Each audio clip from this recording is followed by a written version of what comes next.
করব। কি করব? সংখ্যা প্যাটার্ন। এইটা আমাদের দ্বিতীয় শ্রেণীতে আছে। পরবর্তী সংখ্যাগুলো কত হবে? তো আমরা সংখ্যা প্যাটার্ন বা ধারা অনুসারে যে শূন্যস্থান এবং ফাঁকা ঘর আছে সেগুলো করার বেশ কয়েকটা নিয়ম আছে। আমরা সেই নিয়মগুলো প্রয়োগ করে আমরা দেখব যে কত হবে পরবর্তী সংখ্যাগুলো।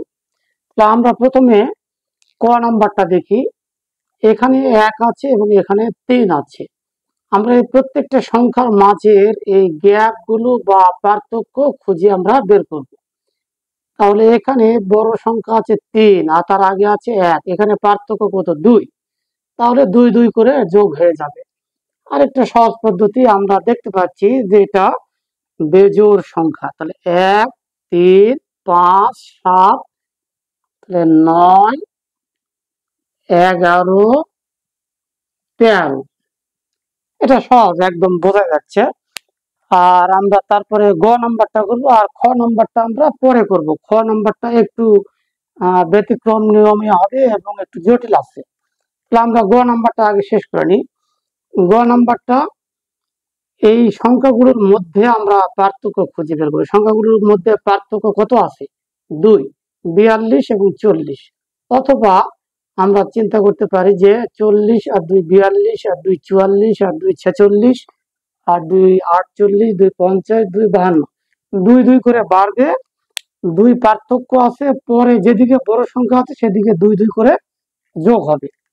তাহলে 40 আর 2 42, 42 আর 2 46, 44, 42 আর 2 44, 44 আর 2 46, 46 আর 2 48, 48 আর 2 50, 50 আর 2 52।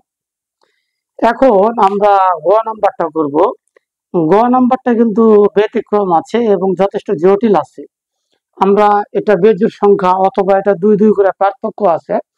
এই পার্থক্য নিয়মটা এখানে খাটবে না, কারণ এখানে আছে 2, এখানে আছে 3, এখানে আছে 5, এখানে আছে 8, এখানে আছে 12।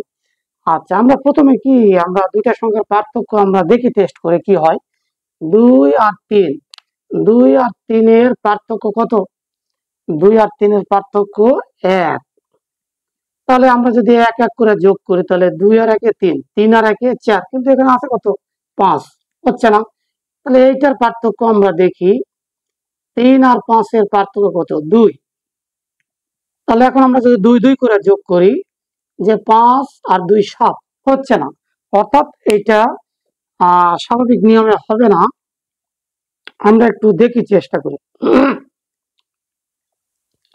আমরা প্রত্যেকটা সংখ্যার মাঝে পার্থক্য খুঁজে বের করবো। এখানে যতগুলো সংখ্যা দেওয়া আছে প্রত্যেকটা সংখ্যার আমরা পার্থক্য খুঁজে বের করব। তাহলে এই 2 আর 3, এখানে পার্থক্য কত? 1। 3 আর 5, এখানে পার্থক্য কত? 2। 5 আর 3, এখানে পার্থক্য কত? 3। 5 আর 8, 5 আর 8, এখানে পার্থক্য কত? 3। 8 আর 12, এখানে পার্থক্য কত? 4।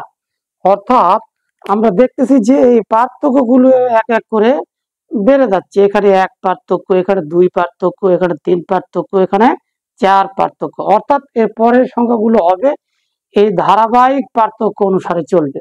অর্থাৎ 12 আর এই সংখ্যার পার্থক্যটা হবে 5। তাহলে 12 আর 5 কত হয়? 17।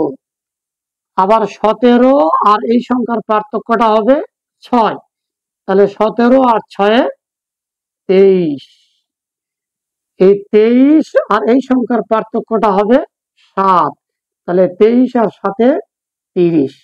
অর্থাৎ প্রত্যেকটা সংখ্যার মাঝে এক এক করে পার্থক্য চলে যাবে। এখানে 1 পার্থক্য, এখানে 2 পার্থক্য, এখানে 3 পার্থক্য, এখানে 4 পার্থক্য, এখানে 5 পার্থক্য, এখানে 6 পার্থক্য, এখানে 7 পার্থক্য। তাহলে 2 আর 1 3, 3 আর 2 5, 5 আর 3 8, 8 আর 4 12, 12 আর 5 17, 17 আর 6 23, 23 আর 7 30।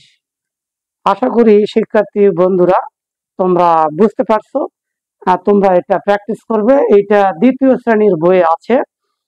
তোমরা সকল শিক্ষার্থী প্র্যাকটিস করবে। ধন্যবাদ।